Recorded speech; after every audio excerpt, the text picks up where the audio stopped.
ರಾಮಲಿಂಗಾರೆಡ್ಡಿ ರಾಜೀನಾಮೆಯ ಬೆನ್ನಲ್ಲೇ ಅಜ್ಜಯ್ಯನ ಮೊರೆ ಹೋಗಿದ್ದಾರೆ.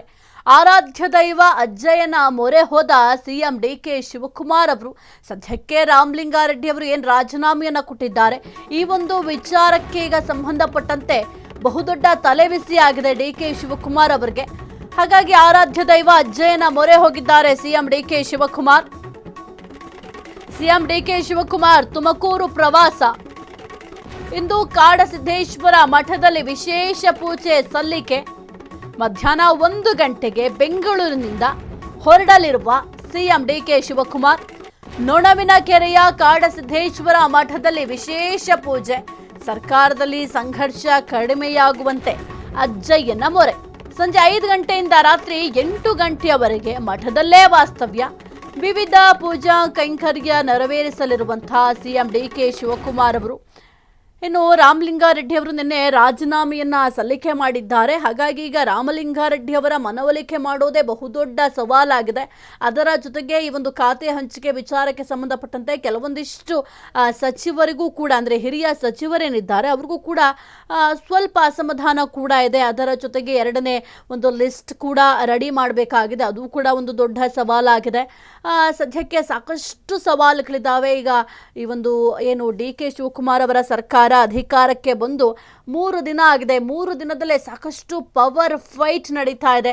ನನಗೆ ಈ ಖಾತೆಯೇ ಬೇಕು, ನನಗೆ ಆ ಖಾತೆ ಬೇಡ, ಈ ಖಾತೆ ಬೇಕು, ನನಗೆ ಸಚಿವ ಸ್ಥಾನ ಬೇಕು, ಈ ರೀತಿಯಾಗಿ ಸಾಕಷ್ಟು ಬೆಳವಣಿಗೆಗಳಾಗ್ತಾ ಇರೋದ್ರಿಂದ ಇದೆಲ್ಲವನ್ನು ಕೂಡ ನಿಭಾಯಿಸುವುದೇ ದೊಡ್ಡ ಸವಾಲಾಗಿದೆ ಡಿ ಕೆ ಶಿವಕುಮಾರ್ ಅವರಿಗೆ. ಹಾಗಾಗಿ ಅವ್ರಿಗೆ ಏನೇ ಒಂದು ಸಮಸ್ಯೆ ಬರಲಿ ಅಥವಾ ಅವ್ರಿಗೇನೇ ಒಂದು ತೊಂದರೆ ಆಗಲಿ ಅಥವಾ ದೊಡ್ಡ ದೊಡ್ಡ ಸವಾಲುಗಳನ್ನು ಫೇಸ್ ಮಾಡಬೇಕು ಅಂತಂದರೆ ಅವರು ಮೊದಲು ಹೋಗೋದು ಅವರ ಆರಾಧ್ಯ ದೈವ ಆಗಿರುವಂಥ ಅಜ್ಜಯ್ಯನ ಮೊರೆ ಹೋಗ್ತಾರೆ. ಈಗಲೂ ಕೂಡ ಸಾಕಷ್ಟು ಸಂಘರ್ಷದ ವಾತಾವರಣ ಕಾಂಗ್ರೆಸ್ ಪಾಳ್ಯದಲ್ಲಿ ನಿರ್ಮಾಣ ಆಗಿರೋದ್ರಿಂದ ಆರಾಧ್ಯ ದೈವ ಅಜ್ಜಯ್ಯನ ಮೊರೆ ಹೋಗಿದ್ದಾರೆ ಸಿಎಂ ಡಿ ಕೆ ಶಿವಕುಮಾರ್ ಅವರು. ಇನ್ನು ತುಮಕೂರು ಪ್ರವಾಸವನ್ನು ಕೈಗೊಂಡಿದ್ದಾರೆ. ಇವತ್ತು ಕಾಡಸಿದ್ದೇಶ್ವರ ಮಠ ಏನಿದೆ ಆ ಒಂದು ಮಠದಲ್ಲಿ ವಿಶೇಷ ಪೂಜೆಯನ್ನು ಕೂಡ ಸಲ್ಲಿಕೆ ಮಾಡಿದ್ದಾರೆ. ಅಂದರೆ ಈಗ ಆಗ್ತಾ ಇರುವಂಥ ಸಮಸ್ಯೆಗಳೆಲ್ಲವೂ ಕೂಡ ಕಡಿಮೆ ಆಗಲಿ, ನಾನು ಸುಸೂತ್ರವಾಗಿ ಆಡಳಿತವನ್ನು ನಡೆಸುವಂತೆ ಆಶೀರ್ವಾದ ಬೇಕು ಅಂತ ಅಜ್ಜಯ್ಯನ ಮೊರೆ ಹೋಗಲಿದ್ದಾರೆ. ಮಧ್ಯಾಹ್ನ 1 ಗಂಟೆಗೆ ಬೆಂಗಳೂರಿನಿಂದ ಸಿಎಂ ಹೊರಡಲಿದ್ದಾರೆ. ನೊಣವಿನಕೆರೆಯ ಕಾಡಸಿದ್ದೇಶ್ವರ ಮಠದಲ್ಲಿ ವಿಶೇಷ ಪೂಜೆಯನ್ನು ಕೂಡ ಸಲ್ಲಿಕೆಯನ್ನು ಮಾಡ್ತಾರೆ. ಸಂಜೆ 5 ಗಂಟೆಯಿಂದ ರಾತ್ರಿ 8 ಗಂಟೆಯವರೆಗೂ ಕೂಡ ಮಠದಲ್ಲೇ ಸಿಎಂ ಡಿ ಕೆ ಶಿವಕುಮಾರ್ ಅವರು ವಾಸ್ತವ್ಯವನ್ನು ಕೂಡ ಹೂಡಲಿದ್ದಾರೆ.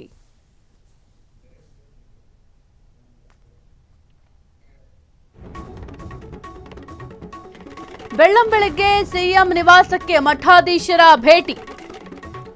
ಸಿಎಂ ಡಿಕೆಶಿ ಮನೆಗೆ ಆಗಮಿಸಿದ ಸಿದ್ದೇಶ್ವರ ಸ್ವಾಮೀಜಿ. ಧಾರವಾಡದ ಶ್ರೀ ಸಿದ್ದೇಶ್ವರ ಶಿವಾಚಾರ್ಯ ಸ್ವಾಮೀಜಿ ಆಗಮಿಸಿದ್ದಾರೆ. ಸದಾಶಿವನಗರದಲ್ಲಿರುವಂತಹ ಸಿಎಂ ಡಿಕೆಶಿ ನಿವಾಸಕ್ಕೆ ಭೇಟಿಯನ್ನ ಕೊಟ್ಟಿದ್ದಾರೆ. ಬೆಳ್ಳಂಬೆಳಗ್ಗೆ ಸಿಎಂ ಡಿಕೆ ಶಿವಕುಮಾರ್ ಅವರ ನಿವಾಸಕ್ಕೆ ಮಠಾಧೀಶರು ಭೇಟಿಯನ್ನ ಕೊಟ್ಟಿದ್ದಾರೆ. ಇನ್ನು ಸಿಎಂ ಡಿಕೆಶಿ ಮನೆಗೆ ಸಿದ್ದೇಶ್ವರ ಸ್ವಾಮೀಜಿಗಳು ಕೂಡ ಆಗಮಿಸಿದ್ದಾರೆ. ಧಾರವಾಡದ ಶ್ರೀ ಸಿದ್ದೇಶ್ವರ ಶಿವಾಚಾರ್ಯ ಸ್ವಾಮೀಜಿ ಅವರು ಸದಾಶಿವನಗರದಲ್ಲಿರುವಂತಹ ಸಿಎಂ ಡಿಕೆ ಶಿವಕುಮಾರ್ ಅವರ ನಿವಾಸಕ್ಕೆ ಭೇಟಿಯನ್ನು ಕೂಡ ಕೊಟ್ಟಿದ್ದಾರೆ. ಇನ್ನು ಸಿಎಂ ಆಗಿ ಪ್ರಮಾಣ ವಚನವನ್ನು ಸ್ವೀಕಾರ ಮಾಡುವಂತಹ ಸಂದರ್ಭದಲ್ಲೂ ಕೂಡ ಮಠಾಧೀಶರು ಅವರ ಮನೆಗೆ ಭೇಟಿಯನ್ನು ಕೊಟ್ಟಿದ್ದರು. ಇನ್ನು ಸಿಎಂ ಆಗಿ ಡಿಕೆ ಶಿವಕುಮಾರ್ ಅವರ ಪದಗ್ರಹಣ ನಡೆಯುತ್ತೆ ಎಂಬ ವಿಚಾರ ಕೂಡ ಬಹಳ ಸದ್ದು ಮಾಡಿದಂತಹ ಸಂದರ್ಭದಲ್ಲೂ ಕೂಡ ಮಠಾಧೀಶರು ಡಿಕೆ ಶಿವಕುಮಾರ್ ಅವರ ಮನೆಗೆ ಭೇಟಿಯನ್ನು ಕೊಟ್ಟಿದ್ದರು. ಸದ್ಯಕ್ಕೆ ಬೆಳ್ಳಂಬೆಳಿಗ್ಗೆ ಸಿಎಂ ನಿವಾಸಕ್ಕೆ ಸಿದ್ದೇಶ್ವರ ಸ್ವಾಮೀಜಿಯವರು ಆಗಮಿಸಿದ್ದಾರೆ. ಧಾರವಾಡದ ಶ್ರೀಗಳು. ಇನ್ನು ಸದಾಶಿವನಗರದಲ್ಲಿರುವಂತಹ ಸಿಎಂ ಡಿಕೆ ಶಿವಕುಮಾರ್ ಅವರ ನಿವಾಸಕ್ಕೆ ಈಗ ಸಿದ್ದೇಶ್ವರ ಸ್ವಾಮೀಜಿಯವರು ಭೇಟಿಯನ್ನು ಕೂಡ ಕೊಟ್ಟಿದ್ದಾರೆ. ಇನ್ನು ಕುಶಲೋಪರಿಗಳ ವಿಚಾರಿಸಲಿಕ್ಕೆ ಹೋಗಿರುವ ಸಾಧ್ಯತೆ ಕೂಡ ಇದ್ದಾವೆ.